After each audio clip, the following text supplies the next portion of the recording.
Make an opening statement about the Rutgers game and the Big Ten tournament overall, and then we'll open it up for questions.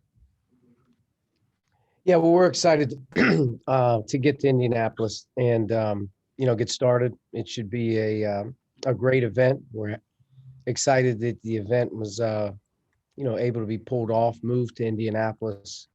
Great thing for the league and the teams in the league. And even in an odd year, I think the Big Ten stood out above and beyond any other conference in college basketball all season. Probably had the most complete regular season of any league in the country. And, to the credit of our administrators, doctors, medical teams, it gave a chance to, showcase what was probably, the deepest league in maybe the history of the Big Ten Conference in terms of the depth of the league and the quality of games. So the tournament should be interesting. There's a lot of different teams playing well right now, and I wouldn't be surprised at all to see a number of different teams advance and have an opportunity to win the Big Ten championship here in Indy. For us, we have a difficult matchup with Rutgers. We've played them twice, and haven't had a whole lot of success. Our most recent game, they really dominated the back 10 minutes of the first half and in the second half, after we got off to a pretty good start. So, for us, we're really trying to concentrate on being as good as we can here for the third time around as we approach them, most importantly on both ends of the floor, being strong and tough. They're a tough-minded group, and they've got some, veteran guys right now that played a lot of games together. And I know they're excited to get through the regular season just like everybody is and get into this setting. So, we have to be ready to go on Thursday night. Jeff. Hey, Coach. As far as playing in Lucas Oil, does your team get a chance to actually practice in the dome? And I know you've coached in a dome before. What adjustments do you have to make for that setting? Well, I don't believe any team has an opportunity to get on the floor. I'm not sure about the games today, but we won't have an opportunity to get on the game floor until our warm up. I think like every other arena, most arenas this year were empty. This one will be big and empty as well. I've played in Lucas Oil before, and I'm not sure the dynamics of the setup, but it's a great event. I mean, I told yesterday that, I think Lucas Oil is probably one of the world's great sporting facilities. And to be able to play a game there will be an awesome feeling for our players.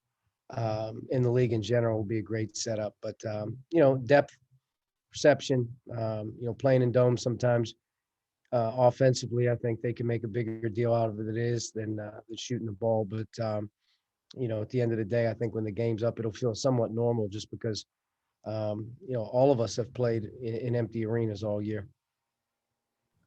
Tom. Archie, can you give us an update on where we stand with Armand and Race, and if you're hoping that they can play tomorrow night or not?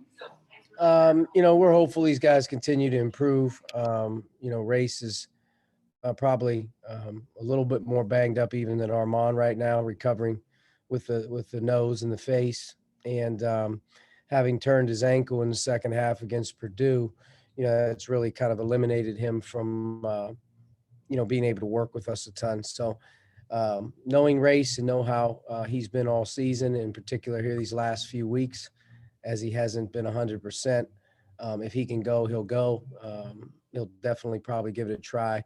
Armand is still wait and see. He's day to day, hasn't done much, has done a little bit of shooting, which he did a little bit of shooting last week as well. But we're not counting on Armand being available. Bob?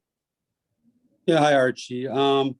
Given the circumstances, the odd circumstances of this season, how much of a mental health challenge has this season been for you and for your players? And how have you tried to address any issues that may have come along? I think Bob is probably the one really under talked about or I guess, from a perception standpoint. I think these guys play the games. You watch the games, you talk about them like it's a normal season, but the surroundings for every player, and I know our players in general, from the end of a year ago today or a year ago last year at this time when the season was canceled, leading into, are we going to have a year? Are we allowed to come back to campus? Is it worth coming back to campus? Are we going to be allowed to work out? Just a lot of uncertainty. And no preseason really, with preseason games, scrimmages, exhibition games, a longer non-conference schedule to get your team prepared and get younger players opportunities to play. I think all that was probably discussed on how challenging it is, but to think about, a freshman class coming to college and never walking on the campus, never leaving their room. You get into a routine of the stress of the season and preparing and practicing, but where's their outlets coming from? You realistically are eliminating them from trying to do what they would normally do to the best of their ability, which is go out with their friends or hang out with their families. You're trying to just, really kind of keep guys in a smaller bubble, even which, than they're used to. And, I think for the younger players, it's been very, very different. For the older players who have had a normal college experience so far, it probably was frustrating. But we kind of had to hang in there and get used to it. And I think as you got used to it, you started to figure out your players were exhausted, in and around Christmas time. It felt like late January, guys weren't going home for the holiday breaks. You're practicing on Christmas Eve and day. You're traveling on Christmas Day. And just the onslaught of when it started and getting the games in and then getting to the regular season at that point in time was a little overwhelming. I think as you got into maybe the Christmas holiday was over and you started to move into late January, February, I think everyone was probably in a pretty good routine as the second semester started. But I think frustrating. I think waking up every day for 6 months and getting tested, whether you get home at 3 a.m. or 4 a.m, or, win, lose, or draw, on a Sunday afternoon, you're not going home to see your family because you have a 12 noon COVID test, the nerves of, contact tracing at some points in time during the year. There's just a lot of elements that kind of just come into play that didn't have anything to do with basketball or, hey, are we going to be ready to practice or play today? I mean, you're constantly just trying to keep your guys upbeat. You're kind of keeping them pepped up. At the same time, you're trying to warn them, when be careful who's coming to the games with you after the game. You don't know who those people have been, just conversations like that you would never think about ever having. You had to constantly remind them. But I think for our team, did a great job with our administration, our medical team of, number one, just helping these guys along the way, giving them, the ability to, communicate when there's problems and us communicating with them. But, I think going through the season for us, and having the constant testing allowed us to have the games and the season the way it was. But I also think that the restrictions over the last 6 months that have been put on 17, 18, 19-year-old kids, is really almost unprecedented to try to board them up a little bit the way that we have to be able to complete the year. And, a deep breath is probably coming for everybody that's been involved in winter sports. But, I know from our standpoint, it's been a very mentally taxing year and it didn't have anything to do with basketball. I think a lot of it is, how do you escape the monotony and the routine of what we had to do every day? Right. Thank you. Last question, Zach.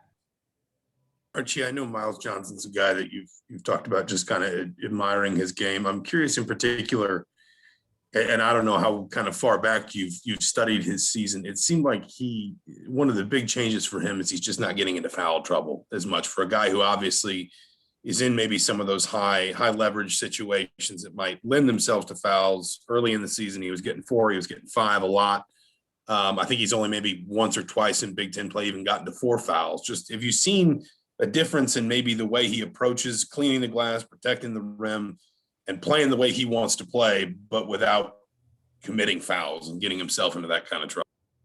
I would say just based on how they're playing, at least from our standpoint in conference play, one of the things that's an advantage to him is staying between 15 feet in the rim. He doesn't have to get extended very much.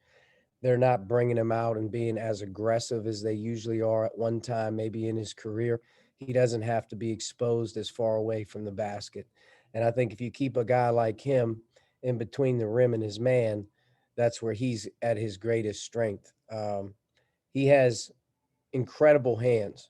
I mean, incredible hands. You also add in incredible reach. I mean, he can reach across people's bodies to one hand rebounds, offensive rebounds, blocking shots across the lane.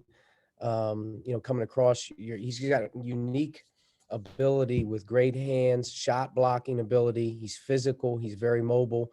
And to me, he's not being put in situations realistically where, he's having to move around a lot. He's protecting the rim and the paint, to me a lot more than in maybe in years past where they've been more aggressive with him or their big guys. To me, they've kind of funneled everything a little bit to him, a little bit maybe even like Illinois does with Kofi. You take your chances a little bit maybe with some shooting or mobile front court players that give him problems. But when it comes to the overall game of being able to keep him where he's good, I think they do a pretty good job of that. At this point, he's also very experienced. He's played a lot of games. He goes against terrific players every night. So to me, his experience level on what he needs to do to be successful is good. And, I said it before and I'll say it again. I think he's one of the, if not the best defender, interior defender in our conference. He's got to be right up there at the top. Coach, thank you very much. Thank you.